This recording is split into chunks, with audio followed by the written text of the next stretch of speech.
Hello guys, চলে এসেছি আবার একটা নতুন রান্নার ভিডিও নিয়ে। তো দেখি বুঝতেই পারছো কি এটা। তো ডাল মাখানি রান্নার জন্য আমি প্রথমেই মাখানিটা ভেজে নিলাম।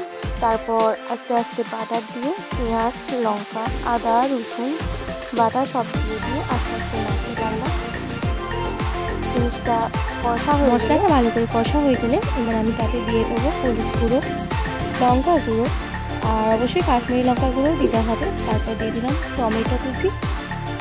যেহেতু ধরে যাচ্ছিলো তাই আমি এখানে সেদ্ধ করা মুখ কড়াই আর রাজমা দিয়ে দিলাম, দিয়ে একটুখানি কষলাম। তারপর আস্তে আস্তে গোটাটাই দিয়ে দিলাম। এবার আস্তে আস্তে ভালো করে নাড়তে হবে।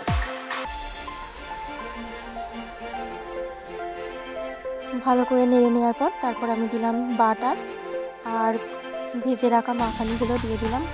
এবার ভালো করে নাড়তে হবে। তারপর ভালো করে নেড়ে নেওয়ার পর তারপর দিলাম সস, তারপর ধনে পাতা। ব্যাস, আমাদের ডাল মাখানি রেডি।